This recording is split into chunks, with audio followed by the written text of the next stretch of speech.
Good evening, everybody. Welcome to the Mountaineer Locker Room Then and Now. I'm Greg Christ. Welcome to the show. We appreciate everyone tuning in tonight.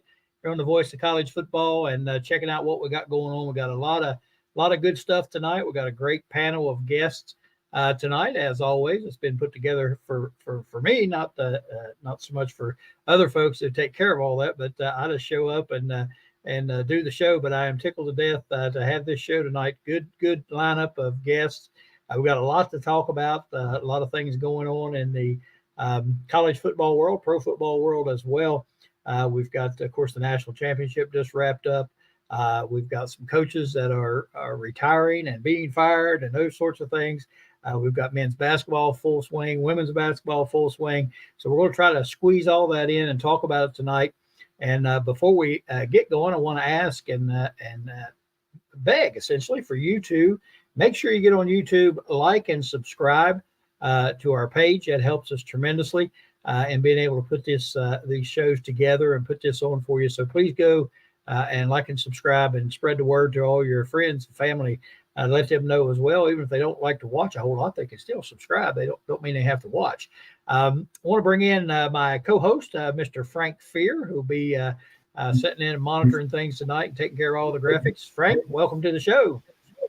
Good to see you, as always, Greg. Hey, the first thing I want to say is we've got a couple of our regulars not with us. Mickey Plumley, who is also a co-host, has had some health issues. Mickey, we're hoping you're doing well or better and be back soon. And also, many of you know Mike Dunlap is up at the Cleveland Clinic for an operation. Mike is a friend to a lot of Mountaineers, and we obviously wish him the very, very best.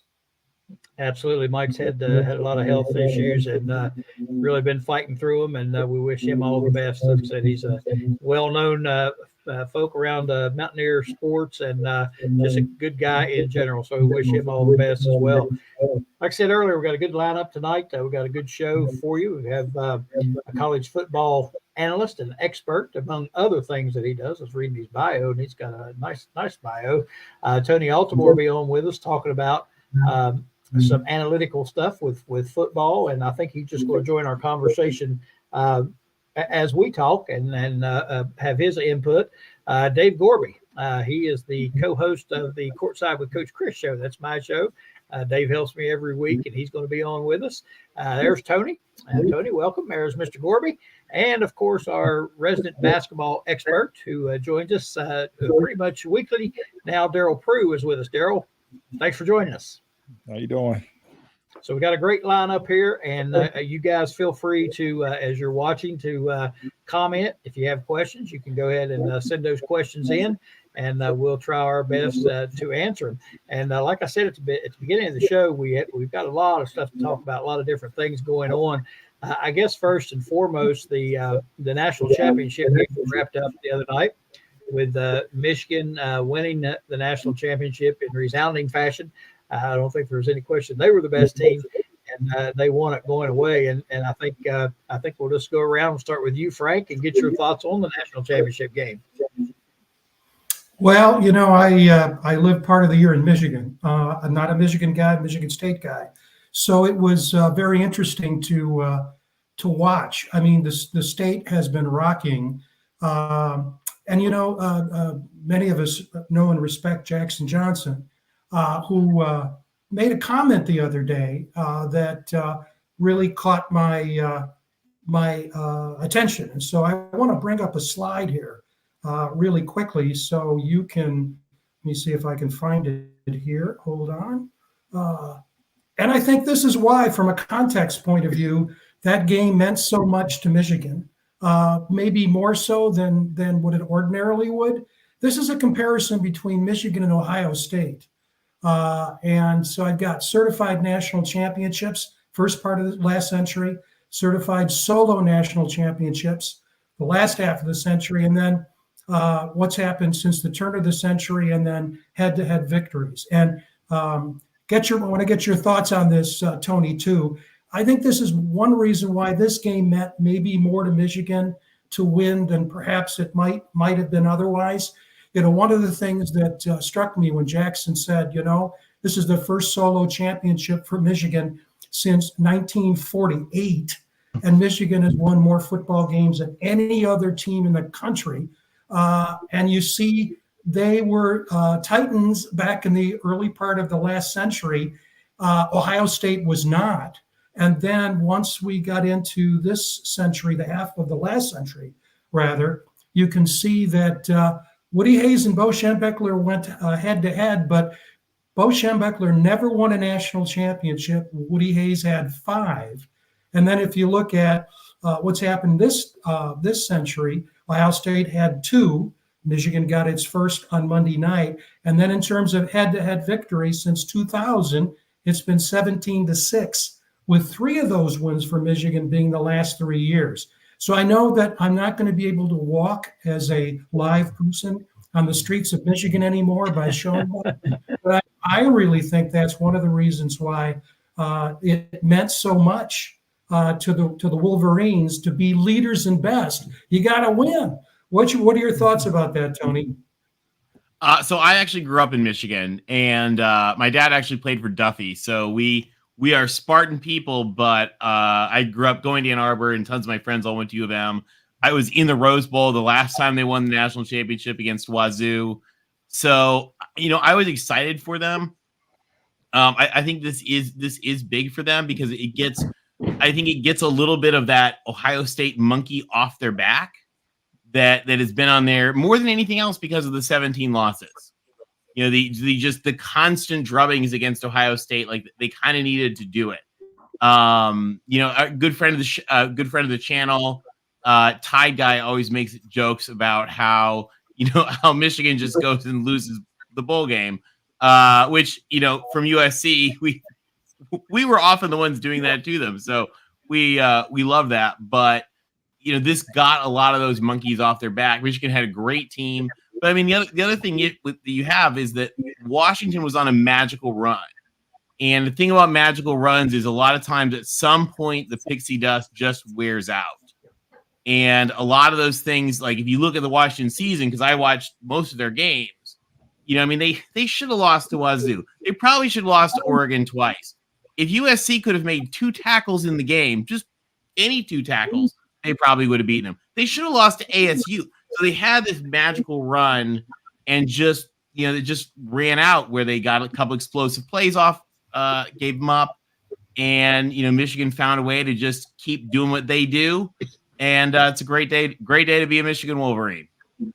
Mm-hmm. I think it's a big shock when you look at that graphic that Frank put up there with the history of Michigan and all the success over the years. I didn't realize that some of those things on that graphic. I think it's a shock at about the national championships and head-to-head with Ohio State, those type of things. That's surprising with their history. So yeah, I think it was very important to them. Darryl, what's your thoughts?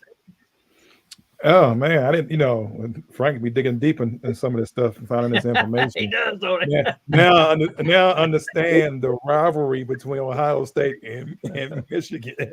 It's like it's deep rooted way before I was born. But I had some friends that play there, coach there, and like Washington had a great run, but Michigan by far all year, even with all the controversy, was by far the best team. And they were winning so good, they try to throw dirt, like, oh, they had somebody watch the games. Like, they got game tape. So what's the difference? You know what I mean? Like, I'm gonna get the calls. I used to get calls. I just sit there and watch the other team make calls, and we used to do that too. So it's like, you still got to execute the plays. You still got to execute and stop somebody from scoring. So, I think he done a great job coaching in the pros. He's done a great job coaching in college. And I think it was well deserved. Yeah, and I think there's a couple of points Darryl made there we can go back to here in just a second with Coach Harbaugh and what might happen with with the NCAA and all that type of thing. But we'll talk about that next date. What's your thoughts? Well, I was just got to bank off. So just say on Michigan. They were definitely the power football team. I mean, just running it up the gut. I mean, just being a power football team. And like Tony was saying, just a magical run, all those close games with Washington having. But going on Darryl, he's talking about game film sign stealing and all that. But how many bowl games use the mic and helmet? I think that's what you got to go to now. Yeah. Yeah, I think that's going to be one of the results, which I think is a good thing, and that'll just make the point mute. But I think that the NCAA, for some reason, I just feel like they're not going to let this thing die, and I don't think it matters whether they come out and say we're vacating the championship or whatever.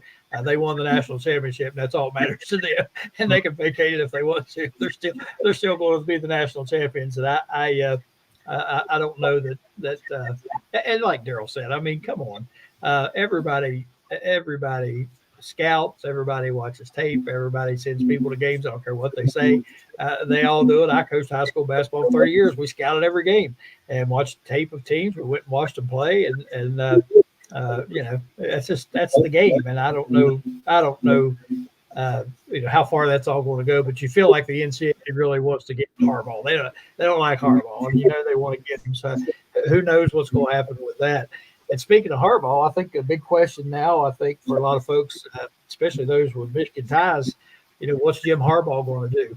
And I know he has an offer from Michigan on the table that he's not signed yet. And I keep thinking in my mind that if he was going to stay, he would have already signed it. So I really have a feeling that he's going to go on and go to the NFL, because I know there's several teams in NFL that would welcome him right now. Frank, what do you think? I really think if he gets a good opportunity, he's going to go. Well, and Tony may have some insights on this with his West Coast connections, but you have to wonder particularly with the vacancy now in Seattle. He strikes me as obviously a West Coast guy. Was at the 49ers and the University of San Diego, where he started his coaching career.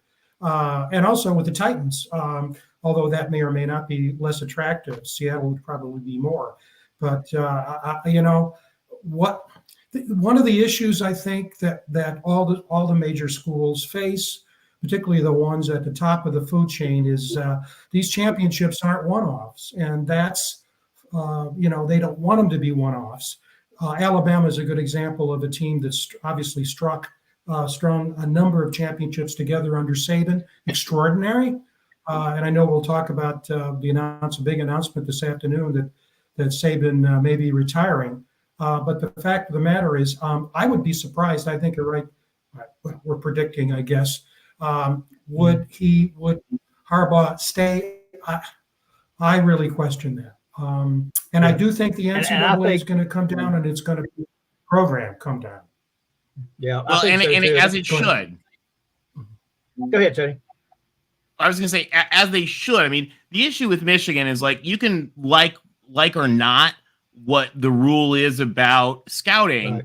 But when you have a program, and it is a program, intentionally, willfully make the decision and spend the money and use actual program professional staff time to knowingly cheat the rule. It doesn't really matter if you like the rule or not. Like, you are flagrantly going against the rule.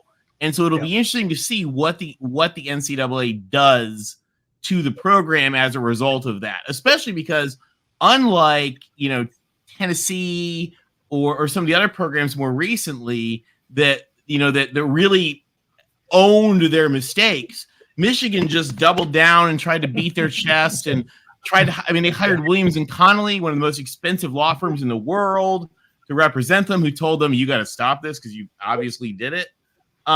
So Michigan really did all the wrong things as a way to handle this. Now, again, you don't have to like it, but that is the rule that they flagrantly chose to break, just flagrantly break. So that's the real question. And what else is in there? I don't know. I don't know what the NCAA will do. I don't know if Dana Nessel, the AG, will come after them. The one good thing that I think is a positive here is they did the suspension. The guy was fired forever ago. And I don't think there's any real question that Michigan is the best team in the country. I actually told a friend, if I was running Michigan, I would have this, and this is just my own thing, and Michigan fans will get mad at me for this. but I told this to a very good friend who's a very active Michigan booster. I said, I would have just vacated those 6 games and called myself the national champion at like 8-0. Yeah. Because you really didn't need those games. But but at the same time, I mean, you are the national champion. I like that. I personally think that the title itself is unsullied, even though the program is probably going to have some reckoning to deal with. I agree, and I think they will as well. But and Frank, to your point, as far as Harbaugh is concerned, I think he'll choose to go to a place where he has a quarterback, a younger quarterback that is good. Chargers, for example, to work with. I think he's going to choose a place like that as opposed to Seattle, for example. Darryl, go ahead. You have some thoughts? Yeah, I like sometimes these coaches, and when you have football coaches, you have 25 of them maybe, and sometimes these guys are overzealous. And did he do it on his own? We don't know if he did. Somebody paid for it. Yeah, somebody paid for it, but we don't know who. You know what I mean? Like. Somebody and the other thing is, it doesn't really matter. He is a school employee. It's not a booster. It's not an agent. It's a school employee in an office. We have college coaches that have been caught cheating and still have their jobs, and nothing vacated. You know what I mean? Like there's a coach now that has everywhere he coach has his championships vacated, but still get another job. You know what I mean? Like a good job. What you're saying, you're 100% right, but it's like.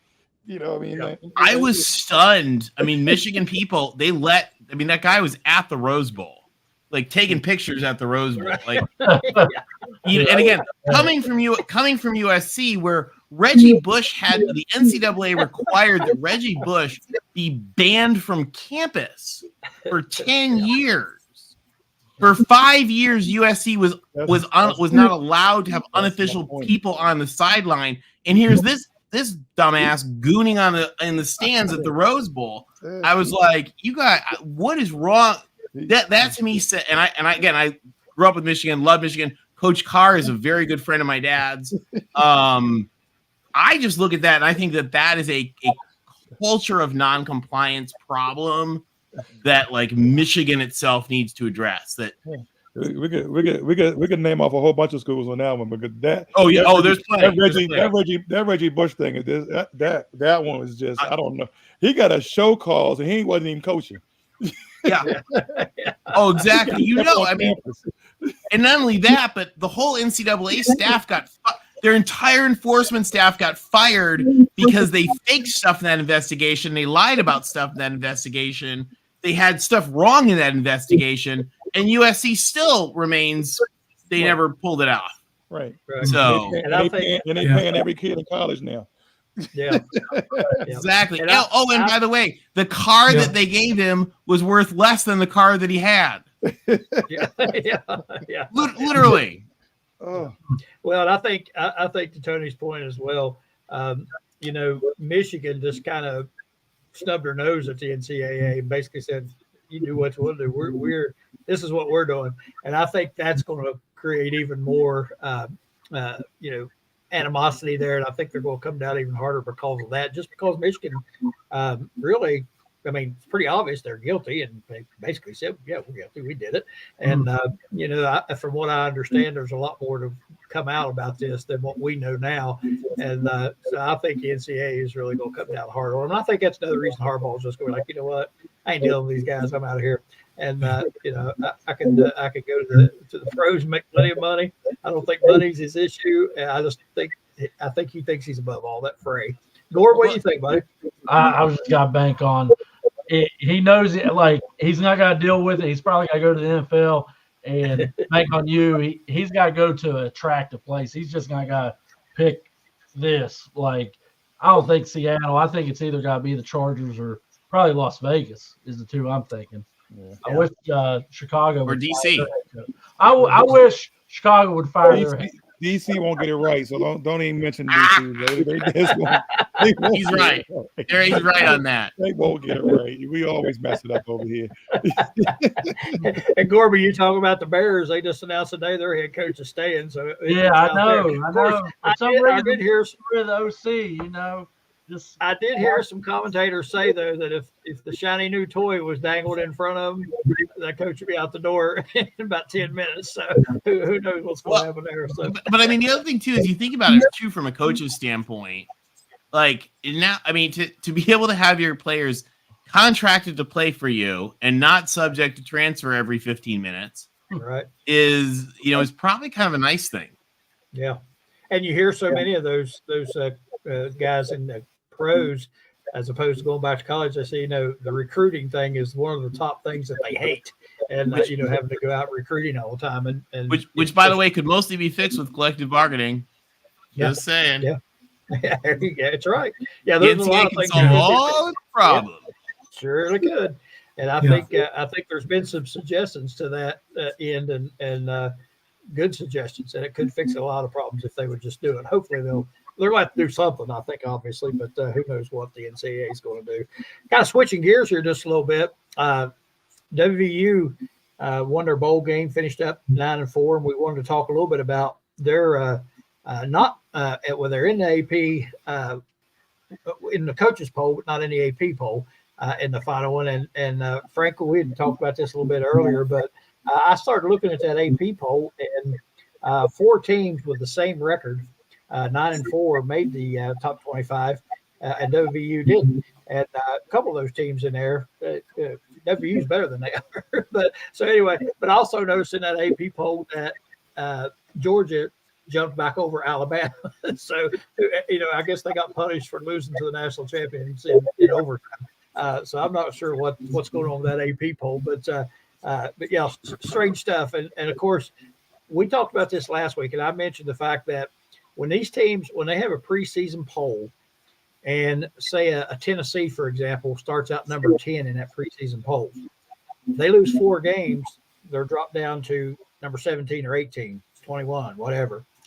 WVU never sees that top 25 poll, and if they lose a couple of games, they're buried. They're never getting back in that top 25, and that's what's so screwed up about their polls and their preseason polls and all that stuff. It really hurts teams like WVU, and again, this year they're not in it and probably should be. Frank, what do you think?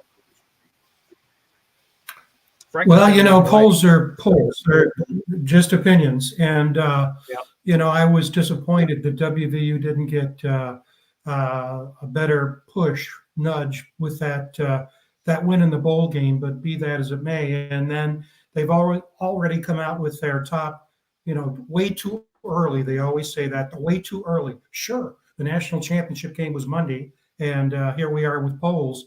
WVU didn't make the top 25 in the ESPN poll. In the Athlon poll, they were 31. And so, I think what we have to realize is that, hey, these are all predictions, they're opinions. And what really matters is obviously what happens down the field. And that goes back to my thinking about this Michigan thing too. Yeah, everybody cheats, or a lot of teams cheat. Shouldn't say everybody does, but it was Michigan. To me, it's another indication of desperation. So I think what it all says is the fact that there is such competition among schools. They're doing things they think they need to do to climb up, because obviously we all read, well, at least most of us read, the amount of money that is accruing to these teams that get to the end of the season college football playoffs. So I'm one that doesn't really look at preseason polls or even the polls in the season. It's let's look to the next opponent. Let's look at what we have, and let's improve.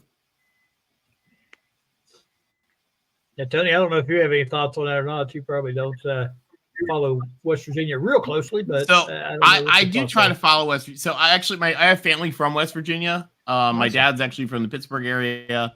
So, and folks like Joey Foster, great friend of the channel, we've talked a lot about it. People gave me all kinds of flack. I thought you guys had a good team coming back, and everybody was like, oh, they're going to be bad. I was like, I think they're going to be decent. And you guys were exactly that. Like, I think you had a better team than people give you credit for. And I think as you win some more games in the next years, you're gonna move from. I mean, you guys are West Virginia, West by God, Virginia. People who know football know West Virginia. And I think as your teams continue this trajectory that you're on, you're going to switch to being the ranked team, because that the conference also has, I mean, let's face it, the conference has a vacuum at the top. And quite honestly, I mean, I've done like studies on fan bases. I've done studies on, TV viewership. You guys, I really think, I mean, you can say what you want about Dion right now with a little bubble around him. I think you're probably the number one brand in the Big 12. Well, that's good to hear. And well, Tony, isn't it, you do a great job with data. I was going to say the last data that I saw was that in the new Big 12, the new 16, West Virginia has the largest fan base. And I don't know if that still applies. I did a study. We put together a whole bunch of different fan base studies that New York Times had done, Vivid Seats had done, 538 did, 8 Silver did one. So we put them all together to try to figure out and of course, what is a fan? But you can sort of consider it relative to each other. Right. So you don't have to necessarily say, oh, I think that's the number. But, if you're 3 and the other guy's 2, that's a, kind of a good ratio to sort of figure. And we found West Virginia was by far, the number one of the new Big 12 teams, which makes sense. I mean, you guys are a state flagship school. You have a tremendously rich football and basketball history.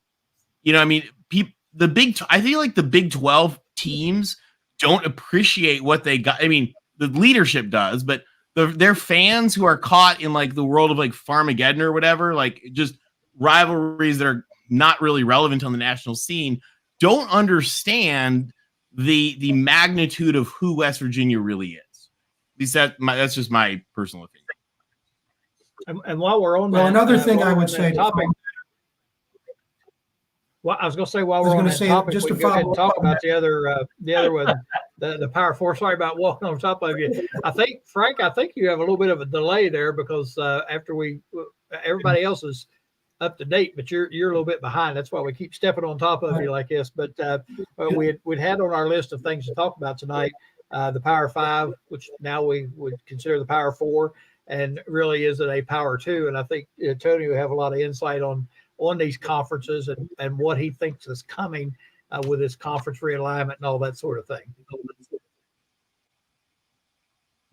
So what I think is where I think we're going? Yeah. So, I mean, so right now you have kind of a divide. You've got the Big Ten, the SEC, and everybody else, but you have still a structure in place, and they just agreed to the new playoff, or they're about to agree to the new playoff. I don't think it's signed yet, but it's going to be an 8-year deal. And part of that is going to make sure, which I think is really important, that the ACC and the Big 12 are still at the table. It's not a separation. I personally, I mean, and I could be very wrong in this, I would be surprised if we see a formal separation in the way that other people think, because I think it's important that everybody is still a part of what we see. And so, I think that West Virginia is in a good place in the Big 12. I think you'd be in a good place if you ever ended up in the ACC, which is where I personally have always thought you belonged. But as you're in a place where you have access to, big games, you have, media access, and you have a path into the playoff. It's not the same path. It's not necessarily as easy a path as the SEC, but you don't have to beat the SEC teams to get there either. You got to beat Texas Tech and Kansas State and Colorado, and that, I think, for West Virginia, that's more easily beatable than beating Alabama and Oklahoma and Texas and Ole Miss. So, as far as, and people disagree with me on this, but I think you're in a pretty good place, at least for the next, call it 5 years. Then who knows what will happen? Yeah. Well, what I was going to say earlier fits into what you just said. And when I was looking at the data on Michigan, I looked at where West Virginia fits in. At the end of the season, West Virginia is now number 14 in terms of number of wins of major college football teams. And guess people don't appreciate. And guess who is number 1 in the new Big 12? West Virginia. West Virginia at number 14 has won more football games than any other team in the new Big 12. Now, obviously, Texas and Oklahoma was there before, but now it's West Virginia. So those are I mean, two let's things. be honest. You've probably won more games than a lot of the others added together in your history. I mean, that's the thing is West Virginia is a serious major national program. You've had, a kind of a bit of a rough decade. The 2010s into the 2020s were not kind to West Virginia.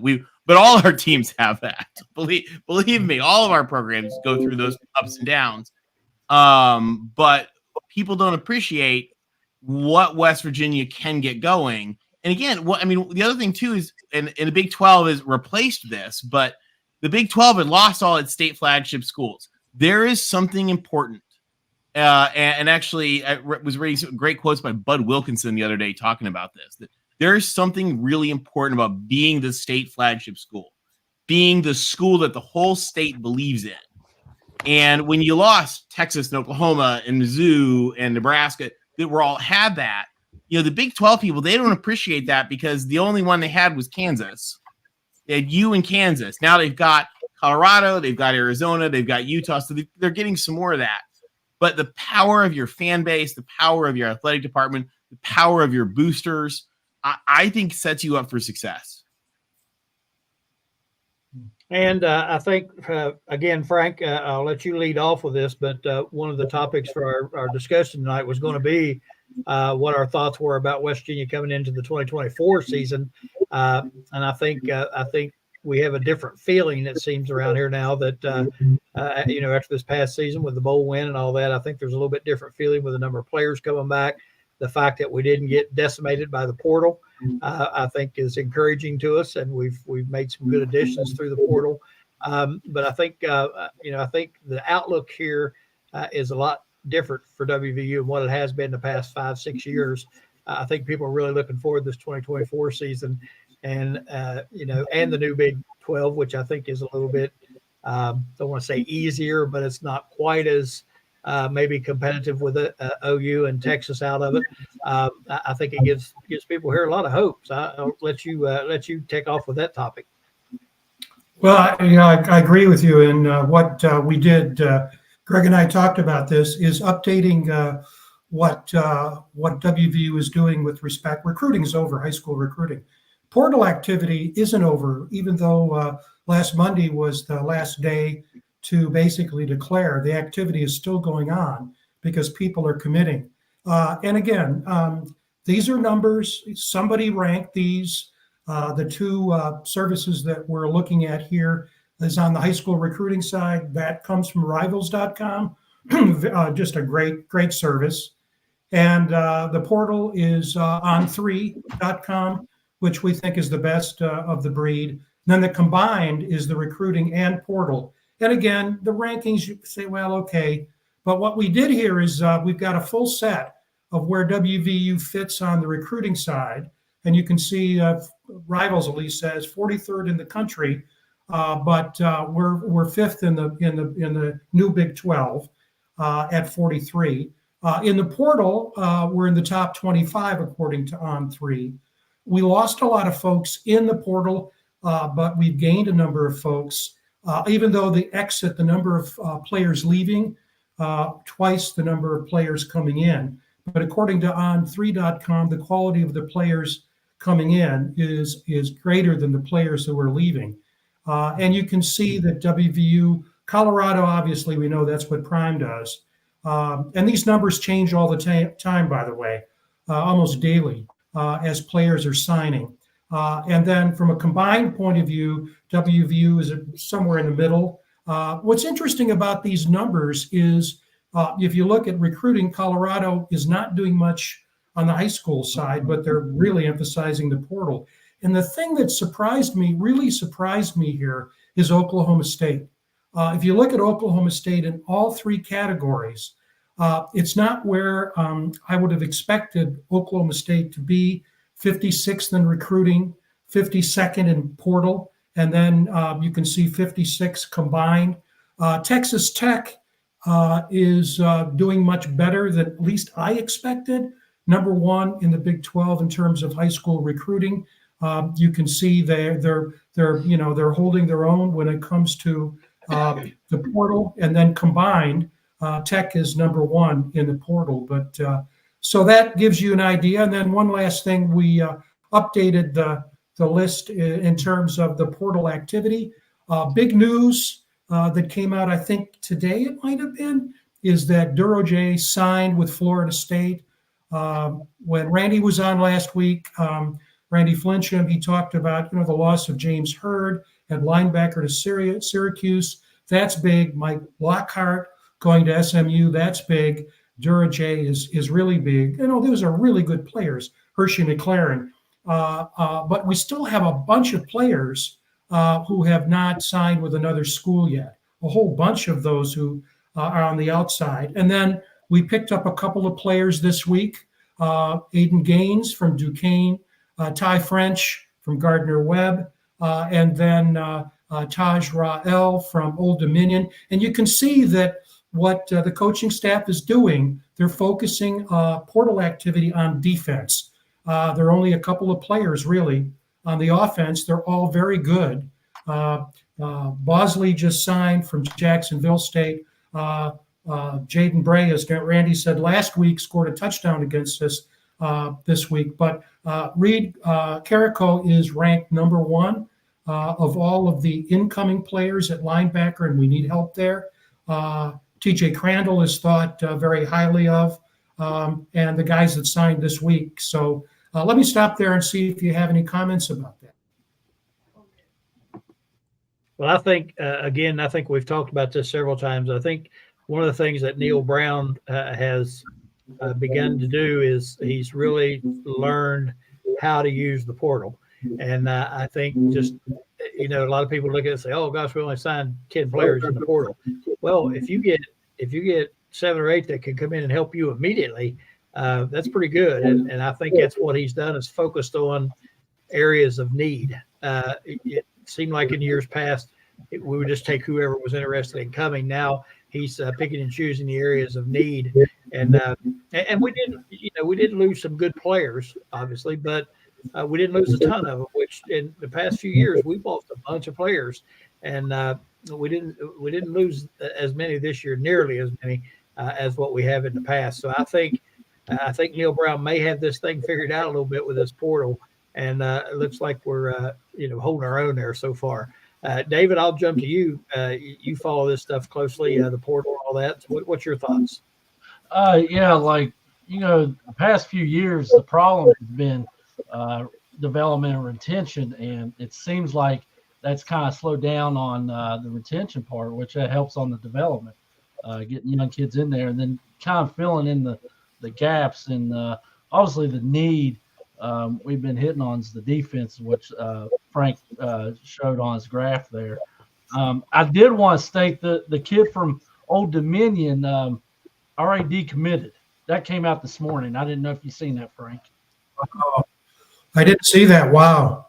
Yeah, and that's kind of where they're trying to fill in the gap right now, is in the secondary, and they want versatile guys. They're calling it the spear position. That's where Hershey and Floyd played. And for people that don't know what the spear is, it's basically a hybrid of being a corner, a safety, and a linebacker. So they're trying to get a lengthy, bigger safety is what they're trying to look for. I thought that's kind of what he was.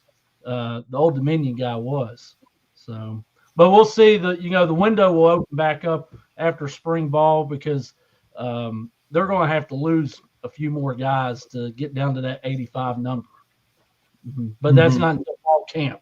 That number doesn't hit till fall camp. So we'll see. Yeah, and I think that's a thing. A lot of people miss that point as well, is that you can only have so many players. You can't, you can't just fill it up. And and we've been below that number for the past few years. And right now, if it was day one of fall camp right now, I think we'd be like at 91 or 90 or 91, something like that. So there's going to be a few more guys leave, and we'll just see how spring ball plays itself out. So. Darryl, any thoughts? I mean, it's just where the climate is now with the portal. You're gonna lose, you're gonna gain. People gonna leave now. Sometimes you have to out trick the portal. I can't transfer more than 2 times, so you might have to. It's just a lot of work now, and a lot of investigating, a lot of calling, and and the big part of it, I think, is still development. You have to develop these guys. You know what I mean? You got to find a gem here and there and develop. And the retention thing, kids will leave for minor reasons now. You know what I mean? So, there's more money somewhere else. And so it's just a hard climate until someone gets control of this NIL money situation. It's going to always be like this, but hopefully the NCAA do something about this, because it's chaos. It's AAU basketball, but that everybody's getting paid. That's right. Hey, Tony, I want to get your thoughts on this. I know. Again, you do a lot of analytics and the research on a lot of these topics. What do you guys think about the NIL? Where is it heading? And what? I know we all have our opinions about what needs to happen, but what do you think? I mean, it's pretty much chaos right now. And so the reason it's chaos is because they don't want to bring it under control. Right. And the only way to bring it under control is with collective bargaining. Because the reality is now the courts are very much saying you cannot do illegal restrictions on people earning money.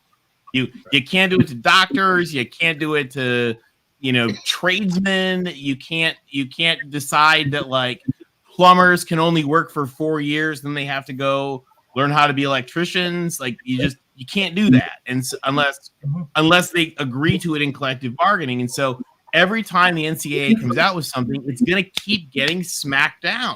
It's going to keep getting thrown out there. Oh, you can only transfer once. Well, no. You don't tell doctors you can only switch hospitals once.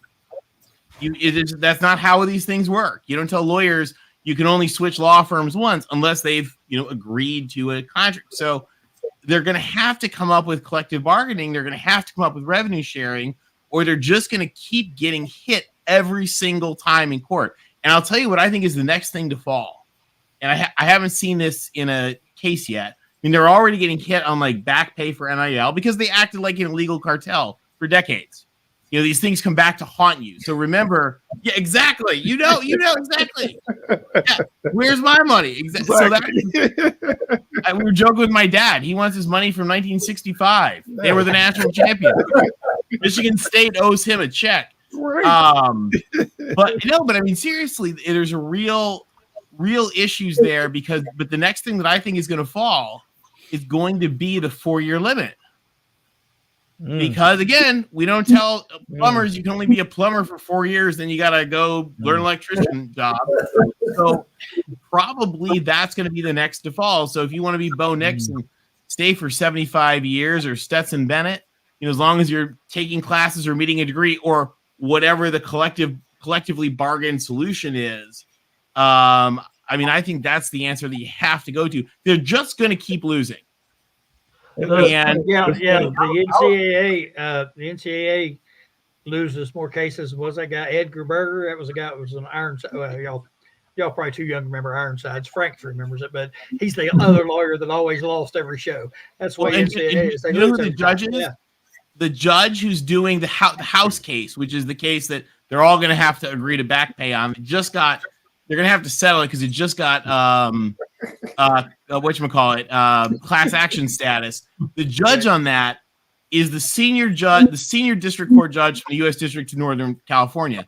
She's the same judge who shredded them on the O'Bannon case for being an illegal cartel. Guess they haven't stopped being an illegal cartel.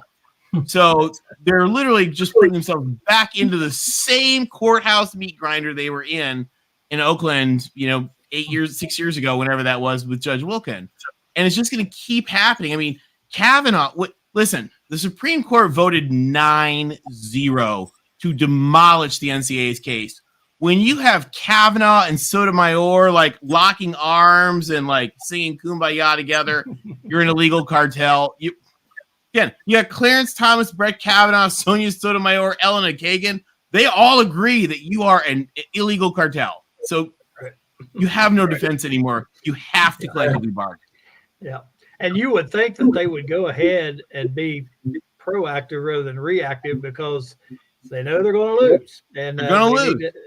They should go ahead and start working on these things if they want to survive. And because otherwise they're not going to survive the way it's going. Well, and now they have state attorneys general after them. I mean, that was the other big thing that killed this transfer thing. Because one of the things the NCAA was always really good at doing was just delaying, delay the litigation until you're done in college, and then it doesn't matter. That's how they got Jeremy Bloom. Jeremy Bloom should have destroyed their stuff in 2000 at Colorado. But how they got is through delaying. Now you have state attorneys general being like, no, we're not even going to delay a week. You got 24 hours, and they're just shredding them. Yeah, we had a case Great like point that here. Where Fight on Tim Brangley. That's right. Everybody check out Tim's calling USC. He may note that the quarterback at Oklahoma State right now, Bowman, got the waiver for his 7th year. He played against Will Greer at Texas Tech. Like that was back in 18. He's coming back next year. Why go to the pros? You're getting paid in college. Right. Yeah, true. It's true. Yep, that's exactly. Might end up with a PhD. When you're not Caleb Williams or Drake Maypay, So. Yeah, you'd be like a guy I used to coach with. He'd always say, "I wasted 7 years of my life getting this degree." He had a master's degree. He said, "I wasted 7 years. These guys are going to school for 8-9 years, no degree." But like you said, they have a doctorate degree by the time I get done playing football. All right, Tony, I don't know if you want to stay with us or not. We're going to shift to basketball for just a little bit. We want to talk some about that with Darryl. If you want to stay, you are more than welcome to stay. We love having you on here. I will defer to you guys on Mountaineer basketball. Thank you guys. Fight on. All right, Tony, appreciate you. Go Mountaineers. It's nice meeting Hey, thank you so much. Bye-bye. Man, good insight there. I like talking to him. We want to jump to basketball. We got the basketball expert on here now, so we want to talk about that.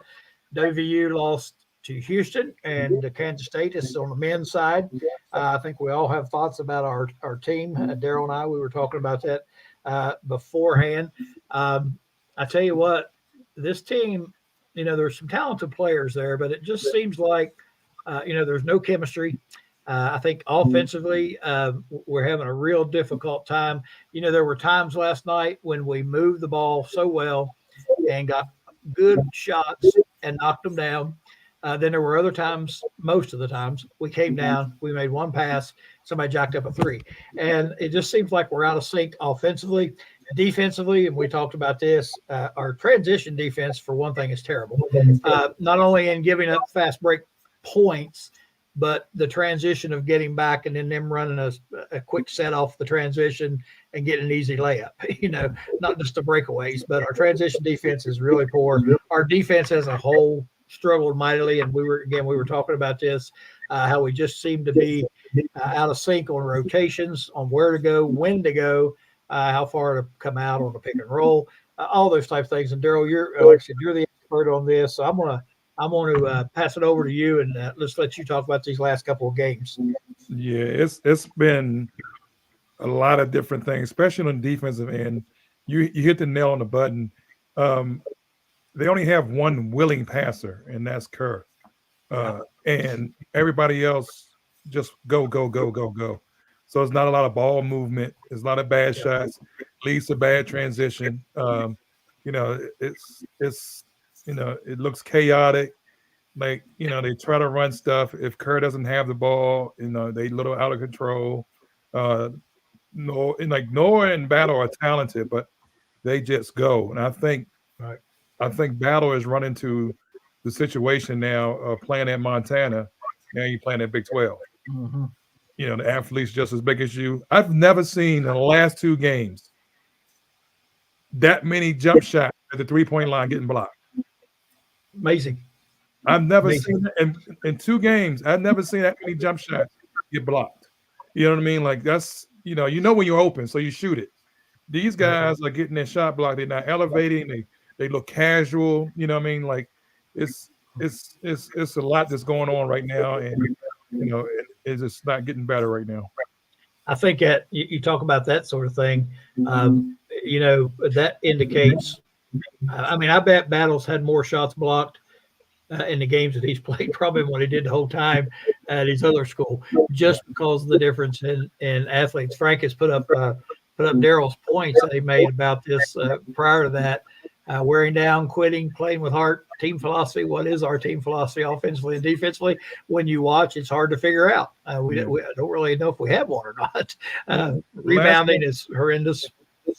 So the last game, they took 51 field goals and 25 of them with 3-point shots. Right. Who's the 3-point shooter on the team? Yeah. So if you're a good shooting team, that's okay. Right. If you're a good shooting team. We're really not a good shooting team. We need to figure out some other ways. And again, too, a lot of the shots that we're taking are contested shots. You can tell by the number of shots we get blocked. They're heavily contested, and that's another big problem. We shoot them anyway, and we go. I noticed last night too. A lot of times on the drive, we drive to the basket, and instead of kicking it, for an open shot, we go in. And I used to tell my players, you do some dipsy doodle instead of just shooting the ball. But when they go in and just shoot it, they're getting blocked. I know Farrakhan last night had 3 or 4 when he went to the basket and just got rejected. So their decision making's poor. There's just a myriad of problems, man. It's tough to watch. I ain't gonna lie, it's hard to watch, and it's not gonna get a whole lot better, I don't think. I'm sorry, I was laughing at Joey Foster's comment. Yeah, I saw that. I try not to read those while I'm talking because I get sidetracked. It's David, tough. Yeah, David, Joey Foster. I wish I would have gave me 1.2 million just to coach for a year. I'd have been happy with that. Yeah. But Dave, what's your thoughts on the basketball program? Sorry, Darryl. I know you pay close attention. Well, I didn't get to watch last night. I had my own to go coach. Right. But watching the Houston game, kind of like what Darryl kind of said, what they do on offense, it's real stagnant. I mean, it's one-on-one ball, and I get it. Houston's number 1 defense, and it was tough anyways. But you got to play as a team and kind of get the ball moving and to get the easy shots. And like you said, Coach, to get in the paint and then kick it out, not go in there dipsy do or whatever you want to call it. Yeah. Mm-hmm. That Houston team reminded me of a Huggy 2009, 2010 team. Mm-hmm. You know what I mean? They push you off your angles and stuff. When I was at Georgetown, we couldn't run our offense quite right because they got us off balance a little bit because of their physicality. And Houston's a little unfair to judge Josh on because they have some grown men out there. Right. They're I thought they would be better against Kansas State, and it seemed like they were hanging in there, and until like the last 8 minutes, it's just like they just. I don't know if they got tired or if they just gave up, So I know it was strange because we played well at halftime. I don't know, we were tied or ahead at halftime. Yeah. Maybe I think we were ahead. What was the rebounding margin last night? I didn't see 13. that, but I'm sure it was bad. 13. 13. Look it up. 13. They was that about 13. I got out rebounded by 13. That's one of the things I've written down yesterday. I mean, I know we can say, well, we don't have Edwards, but that's just one guy. Like we were kind of talking earlier.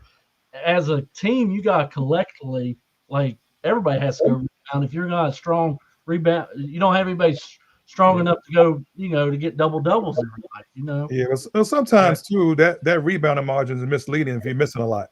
Right. So if you're missing a lot, it's a big difference there. Our problem is our offensive rebounding is horrible, and so we miss a lot of shots, but we don't rebound. We don't have any of that at all. Yeah, we don't rebound at all offensively. I'm just very rarely. I just want to get defensive rebounds. Yeah, very rarely we get a second shot, and like I said, shooting as poorly as we have been, we need as many shots as we can get. And like I said, the rebounding is just not there. Frank, I don't know. Did you get a chance to watch a game last night? If you did, what's your thoughts? Well, yeah, it's my expectations were really low going into the season because, WVU basketball, from my perspective, has not been on a really competitive level for the last several years. We weren't recruiting really much out of high school. We were relying on the portal and country roads. And I was mentioning to the guys before we started that I could see what the administration was doing. One of the things we have to understand, and I understand that that most of us don't have administrative experience at that level. But those jobs are so big and there's so many things flying at you.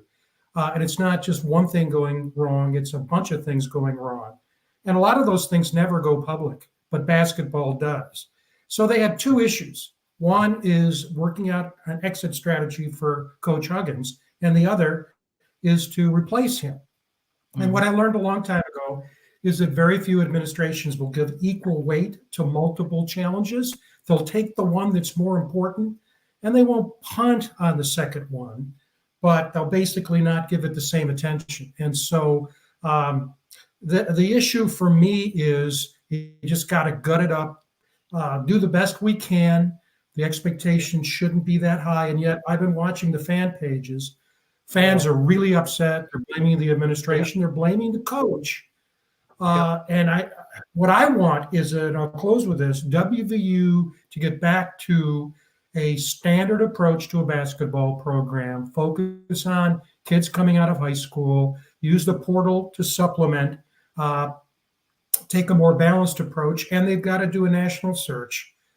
And I believe they will do a national search and bring in, look what they've done with the women's program. They lost a great coach from South Dakota who came in. She went to Minnesota, and immediately they brought in a very successful coach from Sam Houston State. And the team hasn't missed a beat. In fact, it's just as strong, if not stronger this year than last year. So they'll do that. So I think the fans have to understand that, yeah, you can blame the administration, but how much time and attention are you going to give to one thing when you're dealing with 20 things, 10 of which probably you didn't expect to deal with? Yeah. Yeah, and I think, the fan, like you said, the fan base just killing the administration and the coaching staff. And, as a coach, I'm very, very defensive of coaches. And I always say, you can't make chocolate chip cookies out of what. And I think he's up against it right now. And I think he stepped into a heck of a situation. And, I think you do the best you can do with what you have to work with. You get through it, and then you sit down at the end of the year, take a good hard look at it. Do we want to go a different direction? What do you want to do here?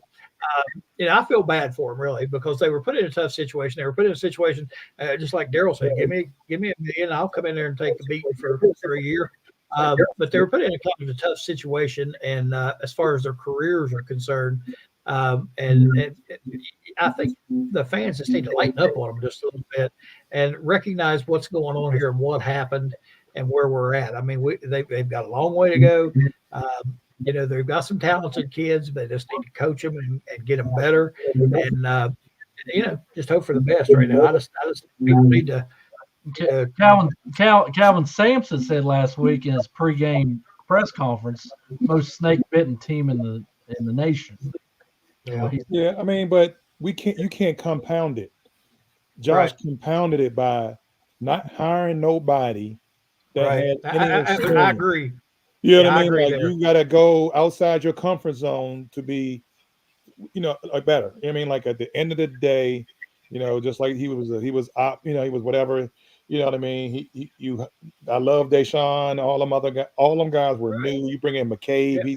All these new guys to a situation like this is not going to help. You need to bring in some guys, unless you are straight gorilla asshole. Excuse my language. You need everybody else to chill out. And you're going to have everybody doing it in a certain way, but you need other people to smooth the kids up. Yeah, you hire that staff. But if you don't have that personality, to control every situation as far as the program, not the way somebody else did it before, the way you got to do it, the way you need to see fit to do it. You can't do it like Hug It. There's only one Hugs. You know what I mean? There's only one Big John Thompson. The other one was different. You know what I mean? So you can't be the same as a person that was there. You have to bring something different. You have to do something different. And he brought in all these guys, and and it just compounded just like you adding fuel to the fire. He just put more charcoal on a grill for it to smoke. Yeah, and I think I think the administration recognized they brought in James Dickey, I think's his name, older guy that was at Texas Tech, just kind of I guess kind of monitor them, hold them together. You can tell he doesn't do any. He don't do anything either. No offense to him. I mean, like But them guys you don't they think get that. finished their career. This is a consulting job for them. You know what I mean? That's It's right. like it's you gotta get on the floor. The guys don't respect, if you're not on the floor talking to them, helping them out, and if you're not holding these kids accountable, they change the starting lineup. I don't know why they changed the starting lineup. Like you're panicking. You're panicking. You give guys more minutes. You don't take the guys out of the starting lineup because one of them was just your second or third leading scorer. He had one bad game. Yeah. Battle had a bad game too. Everybody had a bad game Yeah, against. everybody had a bad game.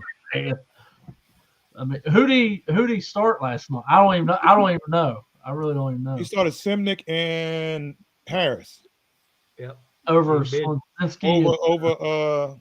Over Yeah. Cook and the other Slinsky. Zazinski. Yeah, Yeah.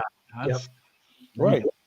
Yeah. And I don't really understand that. I mean, I know he had like 6 points there at the end of the Houston game, but the game was far from over there. It was a 30-point game.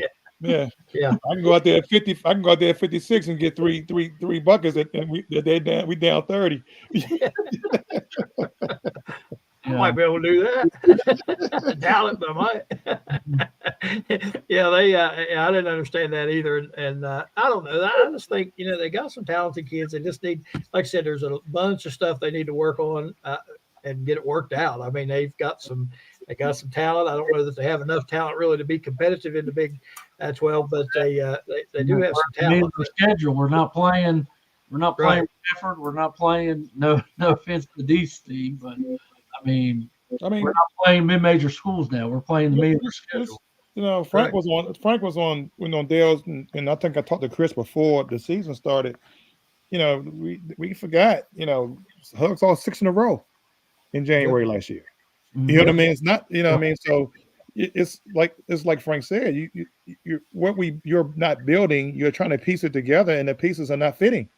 Right. You know what I mean? The pieces are not fitting.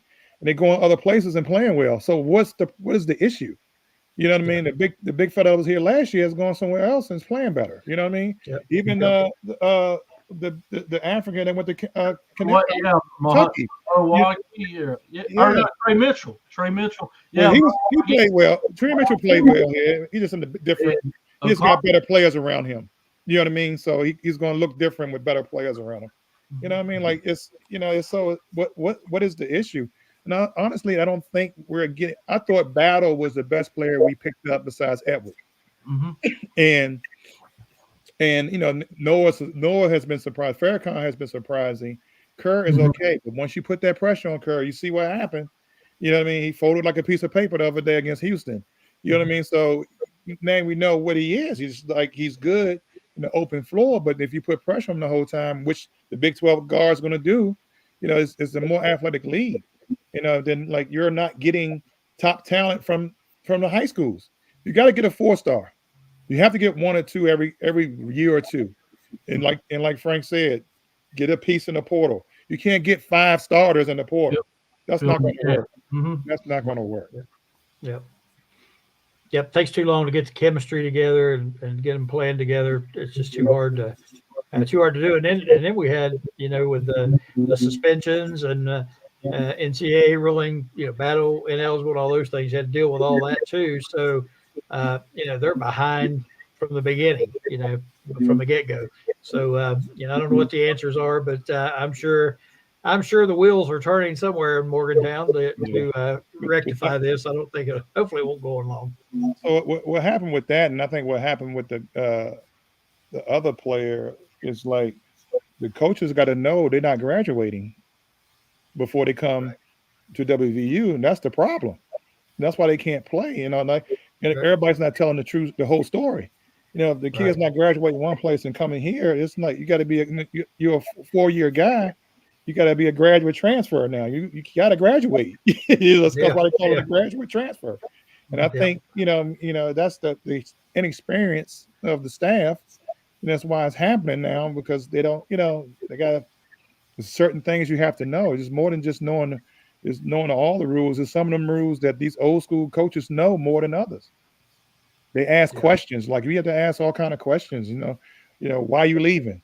Ask somebody that knows him that you can't talk to the staff. You don't talk to the staff. You have to talk to somebody else. How is he at the other team? What do he have? Just watching tape. You just see a number on the recruiting chart, and that's what you take. You got to get these guys' personality, and it's not working out the right way. Right. Yeah, a lot of work to do. So hopefully it'll be rectified before long. We can only hope. One last thing here we wanted to mention real quick before we sign off. The WVU women lost their first game the other night. They lost to Texas, and watched some of that game. And I tell you what, Texas compared to us was huge. They were so big, and they just pounded the ball inside and just destroyed us on the inside. And we rely on that 3-point shot. And I think last night I read we were 4 for 31 from the 3-point line. We're not going to beat too many people going 4 for 31 from the 3-point line, but Texas is an awful good team. Frank, I don't know if you got a chance to see that or not, but that Texas team they were big. Mm-hmm. Well, they're really a good team. There's no question about that. And I just looked, and the women are playing it. We knew this. They're playing as we have this program. They're up by 6 points with 4 minutes left in the half against Iowa State at Iowa State. Iowa State is a good team too. They're 10-4. Yep. But I think the other thing I think is really interesting. We did benefit with the coaches coming in, because one of our best players, West Virginia, came from South Dakota. And another one of the great players, I've got the names here, Kia Watson came from South Dakota, and Jordan Harrison came from SF Austin, following their coaches. And so we benefited by the fact that those two coaches shifted to West Virginia, one left, but each one brought a player. And this Quinterly, JJ Quinterly, is a really good player, and she's only a junior. So I think we're doing very well. I was thinking as you were talking, Darryl, about what Tony said about football, and that we don't get as much credit as we deserve. We should get more credit, and that I mentioned we're number 14 all time of major college schools. Greg can attest to this. When we were growing up, basketball in Morgantown with Jerry West and Hot Rod Huntley and you name Rod Thorne, it was basketball that led the way. Football episodically back in the 50s and 60s, but it was basketball. To see the program where it is right now, it just isn't consistent historically. That's got to be fixed. And I think the women's basketball team, that's giving us a lot of joy this year. And I think they'll be competitive in the Big 12. And I think they'll make the NCAAs. But men, we're just going to have to gut it up, get through the year. Yeah, I saw the girls' game the other day. I'm going to come back to that, what you just said, Frank. The size was, the size thing, it really hurt. But they do have a lot more better players, especially in the post. Even the person, I think their starting point guard got hurt. So they had a girl that was playing forward as a freshman playing the point. She was 6'4". And he couldn't rattle her. You know what I mean? She was handling the press and stuff like that. So, they played against a really good team. So, in any sport, they tried. You know what I mean? Like they had a good game. You're not going to win every game. And they're at Iowa State now. They bounced back. So it wasn't too much of a devastating loss. It's just something they have to fix. And I think that, people should jump behind the girls like they do the boys. So what you just said, Frank, it's something about if those legends that coach these basketball teams don't pass it on to the right person, that's right, it can be devastating. John Thompson, he tried to pass it on to his son, but they was trying to get rid of everything John Thompson. So once his son had 2 struggling seasons, they were 14 wins, but you know what I mean? That's and they got rid of him. And they were horrible after that, so they had to start over. Nothing Thompson. It's the same thing here now with West Virginia.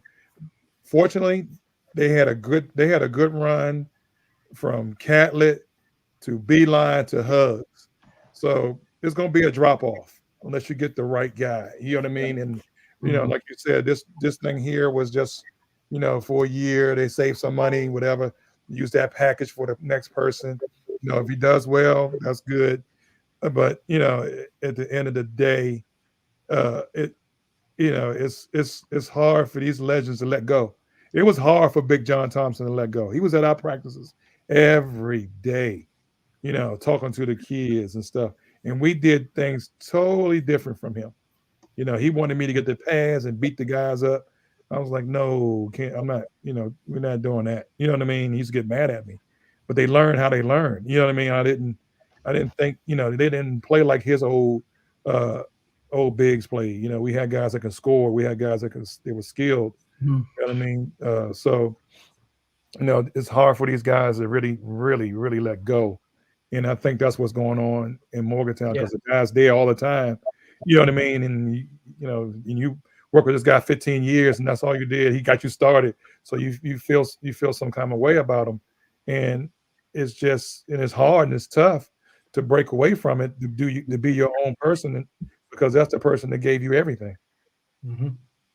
Yeah, and Franco will take homage to one thing. Which was one thing you said that I don't remember when Jerry West played. A little before my time. All right. Wow. I was like, damn, Greg, I didn't know you was that old. Frank said that. I was like, wait a minute. Greg, I was referring to Jerry West with a G. Jerry West. He's from Oak Hill. Okay, gotcha. Yeah, I agree with Darryl.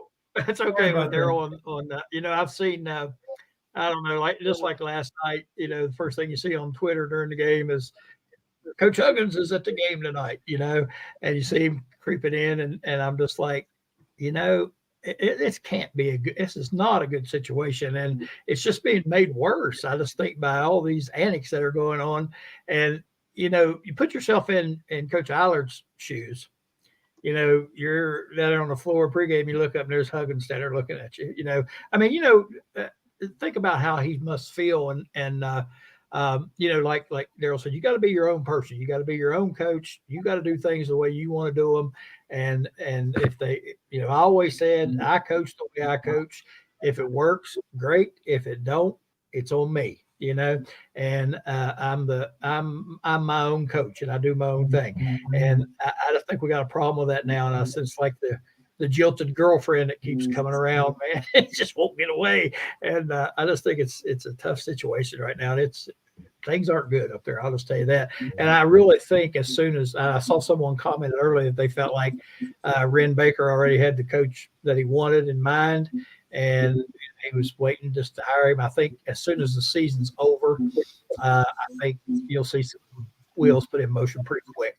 I think it's going to happen pretty fast. Mm-hmm. I don't know what it's going to be, but I think it'll be fast. Of course, as we get closer on to that, we can talk about, we can give our extra opinions on who the coach is going to be. And I know everybody has opinions on that. And who they'd like for it to be and all those types of things. So, well, fellas, we're just about out of time. Does anybody have anything else they'd like to add before we sign off? It's like we need to keep supporting that girls basketball. Right. That's right. Even the fellas. I mean, like it's a bad time. Right. Mm-hmm. You know what I mean? Right. I don't know if it's going to get any better, but you got to take it for what it is. It's just like it's been for the last 2 years. It's been a bad situation. We begged for rankings. We begged to get in the NCAA, and we didn't do. You know what I mean? Like Hugs was begging to get in the NCAA, and we were losing. We win 2 games, we lose 5 in a row, and win 2. And then he wants to get it. Like it was just, it was just a bad year, and it's just. You fire people in the middle of the season. That's not a good thing. And ever since then, everything just went downhill. You know what I mean? So it's just, it's just been a bad situation for the last year. It's just been bad. Sure has. Dave, you got any final thoughts? I don't have any final thoughts. I'm good, guys. All right, Frank? Mm-hmm. I think we're all set. I'm looking at the West Virginia women are up 43-30 with 30 seconds left. So they're doing very well. And Darryl mentioned the support of the women. I think, again, It's important we get out and watch these girls and show support. Last night at that game, I had a tremendous crowd. The whole bottom bowl at the Coliseum was full, and that place was rocking. It was a good atmosphere, and I think the same needs, like he said, the same for the guys' team. If you're a fan, you need to support them, and I think we're all fans, and I think we'll all keep supporting them. It may not be the greatest show on earth right now, but it's got to get better.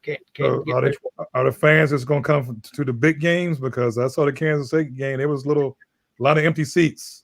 Yes, there was. A lot of empty seats. Yes, there was. And I think if you want recruits to look at you and say, "Man, that's where I want to go," you need to get there. You need to be there. Students showed up. I think we need to show up and support these guys, no matter how bad it is. It will get better. All right, guys. I think we're about out of time for tonight. Fantastic show, Dave. Appreciate you jumping in here and joining us, man. As always, Frank, I'm telling you, he's a Mountaineer expert, man. He follows this Mountaineer football to a T. And a Chicago Bear expert. Darryl, appreciate you as always. Great job, great insight. That's all I know. And Frank, as always, thank you again for your input and your hard work putting this thing together. Frank, for those that don't know, Frank does all the legwork here. We just show up and talk. So, Frank, we appreciate you. We also appreciate everybody out there joining us tonight. We hope again that you'll subscribe on YouTube to our channel, and we look forward to talking to you again next Wednesday night. Have a great night, everybody. Good night. Yeah, I see there with Kelly. My God. We're praying for you, Kelly. Yeah, Kelly, take care of yourself. Along with the guys we talked about earlier. Kelly is a fantastic person and a big supporter, so God bless you. Good night. Good night, everybody. Yeah, I have to thank